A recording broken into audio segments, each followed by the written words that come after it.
जय शिवराय मित्रांनो, माझं नाव प्रवीण यादवराव गुमेकर आहे. मौजा ड्युटीचा रहिवासी आहे मी आणि गड ग्रामपंचायत डोंगरगाव वर्धा रोड नागपूर. आजचा जो व्हिडिओ बनवण्यामागचं जे कारण आहे मित्र, ते कारण हे आहे की मी मागील 23 मार्च 2025ला रविवार दिवशी आमरण अनशनला बसलो होतो. काही आमच्या मागण्या होत्या आणि आमच्या गड ग्रामपंचायत डोंगरगावमध्ये 17 एकर जमिनीचा घोटाळा झाला होता. तेथे जमीन वापस मागण्यासाठी आणि त्या घोटाळ्यामध्ये जे लिप्त लोक आहेत त्यांना सजा व्हावी आणि आमच्या काही ज्या मागण्या आहे वर्षापासून ज्या मागण्या होत्या, जसं हनुमाननगरला पट्टे, काय म्हणते ड्युटी झोपडपट्टीचा भूदंड आला पट्टेधारकांना तो माफ व्हावा, वाकेश्वर तलाव जो 32 वर्षापासून हे जास्तच बाहेरचे लोक त्याचा पैसा खात आहे, त्याची मलाई खात आहे, तर ते स्थानिकांना 75% त्याच्यात आरक्षण भेटावं, रोजगार भेटावा आणि त्या समितीमध्ये 75% प्राधान्य मिळावं. त्याच्यानंतर जे 2011 नंतरचे लोक आहे झोपडपट्टीधारक त्यांना पण मालकी हक्क पट्टा भेटावा, जेणेकरून घरकुल मिळावं, त्यांना त्यांची लाईफस्टाईल थोडीशी बदलावी, झोपड्यातून ते थोडेसे पक्क्या मकानात यावे. अशा भरपूर काही मागण्या होत्या ज्या गरीब लोकांसाठी होत्या, गरीब लोकां निगडीत होत्या. पण जवळपास 14 दिवस हे आमरण अनशन चाललं आणि बावनकुळे साहेब जे आमचे नागपूरचे माननीय पालकमंत्री आहे आणि महाराष्ट्राचे महसूल मंत्री पण आहे, त्यांनी 14 दिवसानंतर आम्हाला वचन दिले व्हिडिओ कॉलिंग मार्फत आणि त्यांनी म्हटलं का संबंधित विभागाशी निगडीत ज्या पण मागण्या आहेत त्यांच्यासोबत मीटिंग लावून आठवड्याच्या अंदर आम्ही त्याचा सोक्षमोक्ष लावू. आठवड्याभरातच लावू म्हटलं होतं त्यांनी, पण आज जवळजवळ 4 महिने होऊन राहिले. मागच्या महिन्यात 12 तारखेला कलेक्टर साहेबासोबत त्यांनी मीटिंग लावली पण, आणि त्याच्याच दुसऱ्या दिवशी आम्ही नागपूर SDO यांच्याकडे पण मीटिंग लावली कलेक्टर साहेबांनी आमची, आणि त्यांना आदेश केले का यांचा प्रकरण लवकरात लवकर निकाली लावा. आणि SDO साहेबासोबत आमची मीटिंग झाली. त्यांनी आम्हाला आश्वासन दिलं का हप्ताभरात मी संबंधित विभागासोबत मीटिंग लावते.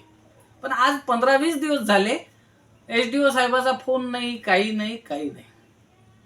तर हा विचार केला आम्ही का जर 17 एकर जमीन 6 महिन्यात प्रशासनाची एवढी म्हणजे चपळाई आणि सतर्कता आणि एवढं म्हणजे आतुरता त्या प्रकरणात का 6 महिन्यात त्यांनी 17 एकर जमीन देऊन दिली 3 लोकांना, जसं काय ते सरकारचे जवाई होते. जर त्यांना 6 महिन्यात देऊ शकत होते तर आज 4 महिने होऊन राहिले. आमच्या छोट्याच मागण्या होत्या, पण ते अजून त्याच्या संबंधित मीटिंग झाली नाही झाली काही माहित नाही. लावतो मीटिंग लावतो. म्हणजे काय म्हणणं, याच्यावरून काय विचार येते मनात का फक्त हे सरकार म्हणा का प्रशासन म्हणा मोठ्या लोकांसाठी आहे. जसं आता तलावासंबंधित आम्ही त्या मॅडमकडे गेलो, पहिले आमचे लोक गेले तर अलगच विषय होता, पण आता काही पुढाऱ्याचं प्रेशर आलं, काही आमदाराचं प्रेशर आलं असं मी ऐकलं आणि मला समजून पण आलं कोणाचं आलं काय आलं ते मी सांगेन समोरच्या अजून व्हिडिओ. तर कोण आहे त्याच्या मागं सर्व सांगणार. मी विचार केला मग का आता आपल्याला एक वेळा अजून आमरण अनशनसाठी बसावं लागणार आहे, कारण की गरिबाच्या मागण्या एक तर पूर्ण होईल ना, कारण गरीब निपटवण हे लोक असं वाटत आहे. म्हणून मेलं तरी 72 हे कुत्र्याची जिंदगी जगल्यापेक्षा तर एक तर विचार करत आहो का अजून एक वेळा आमरण अनशनला बसणार आहो मी. पण फक्त एवढाच सांगतो का तारीख आता याच्यासाठी नाही सांगत आहे, कारण की माझ्या सहपाठ्यासोबत मी एक वेळा चर्चा करणार आहे तर कधी बसायचं, काय करायचं आणि कसं करायचं, समोरची रूपरेषा कशी राहील. आणि एवढं तर आपण म्हणू शकतो का हे सरकार गरिबावर किती लक्ष देऊन राहिलं याचा विचार करण्याचा विषय आहे.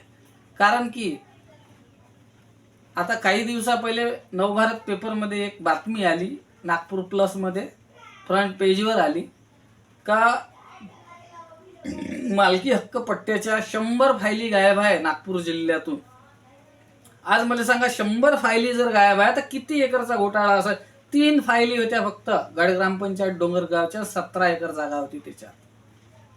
तर 100 फायली जर गायब आहेत तर किती मोठा घोटाळा असन, किती ग्रामपंचायत असन त्याच्यामध्ये, किती हायवेटच जमीन असन, किती म्हणजे 500 एकर आहे का 1000 एकर आहे जमिनी त्याच्यात, आणि त्याच्यानंतर किती हजार करोडाची जमिनी असन ते पूर्ण सरकारी जमिनी.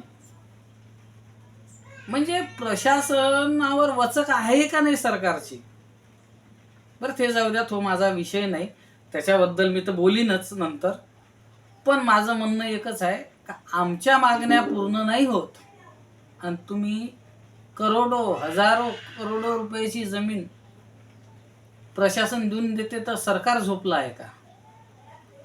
तर म्हणून एक वेळा अजून बसणार आहोत अनशनवर, आणि बावनकुळे साहेबापर्यंत हा माझा व्हिडिओ पोहोचवा, जास्तीत जास्त लोकांना शेअर करा, हे माझी विनंती आहे तुम्हा लोकांना.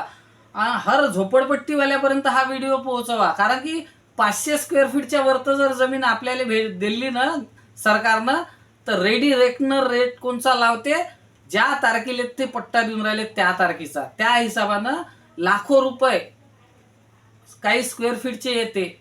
आणि 100 रुपये भूदंड लावून काय म्हणते हेक्टरमध्ये जमीन दिली घोटाळ्यामध्ये. ते कास्तकार नव्हते, सगळं फेक होतं. तर हे व्हिडिओ बावनकुळे साहेबांपर्यंत पोहोचवा, जास्तीत जास्त लोक शेअर करा, त्याच्यानंतर हर झोपडपट्टीवाल्याला पोहोचवा. आणि सोबत आमच्या ग्रामपंचायतमध्ये फक्त सचिव याच्यात हे होता का अलिप्त या घोटाळ्यामध्ये, का याच्यामध्ये काही ग्रामपंचायतचे लोकही होते? तुम्हाला काय वाटते हे कमेंटमध्ये सांगा आम्हाला, कारण की बोला लागन, हर विषयावर बोलणं आवश्यक आहे. तवाच कुठंतरी हे घपलेखोर घोटाळेखोर लोक सुधरण समजन आणि कुठंतरी सुरुवात करा लागन मित्र. कारण की एक कहावत आहे मराठीमध्ये, शिवाजी जन्माव तर दुसऱ्याच्या घरी. अबे हलकट हो, आपल्या घरी काहून नाही? काहून तर आपलं घर जडाची भीती राहते. शिवाजी आपल्या घरी जन्मला तर छत्रपती शिवाजी महाराज की जय म्हटल्यानं नाही होत, बाबासाहेब आंबेडकराचा विजय असो म्हटल्यानं नाही होत.